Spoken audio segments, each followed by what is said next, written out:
Doctor Vishnuvardhan ಅವರು ನಮ್ಮ ನಾಡಿನ ಶ್ರೇಷ್ಠ ಕಲಾವಿದ, ಚಲನಚಿತ್ರ ನಟ, ಒಬ್ಬ ಸ್ಪಿರಿಚುವಲ್ ವ್ಯಕ್ತಿಯಾಗಿದ್ರು.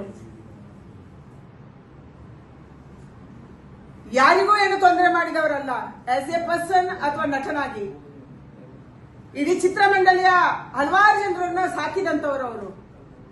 ಕರ್ನಾಟಕ ರಾಜ್ಯದಲ್ಲಿ ಡಾಕ್ಟರ್ ರಾಜ್ಕುಮಾರ್, ಡಾಕ್ಟರ್ ವಿಷ್ಣುವರ್ಧನ್, ಅಂಬರೀಷ್, ಶಂಕರ್ ನಾಗ್ ಇವರ ಹೆಸರು ಅಚ್ಚಳಿಯದೆ ಉಳಿಯುವಂಥದ್ದು. ಆದರೆ ಇವತ್ತು ಡಾಕ್ಟರ್ ವಿಷ್ಣುವರ್ಧನ್ ಅವರಿಗೆ ಮಾಡಿದಂತ ಅನ್ಯಾಯ, ಅಭಿಮಾನಿ ಸ್ಟುಡಿಯೋದ ಜಾಗದಲ್ಲಿ ಅವರದು ಸಮಾಧಿ ಇತ್ತು. ಆ ಸಮಾಧಿಯನ್ನ ರಾತ್ರೋರಾತ್ರಿ ನೆಲಸಮ ಮಾಡಲಾಗಿದೆ. ನಮ್ಮೆಲ್ಲರಿಗೂ ದುಃಖ ಆಗಿದೆ. ವಿಷ್ಣುವರ್ಧನ್ ಯಾವುದೋ ಜಾತಿಗೆ, ಯಾವುದೋ ವ್ಯವಸ್ಥೆಗೆ ಸೇರಿದವರಲ್ಲ. ಅವರೊಬ್ರು ಕಲಾವಿದರು.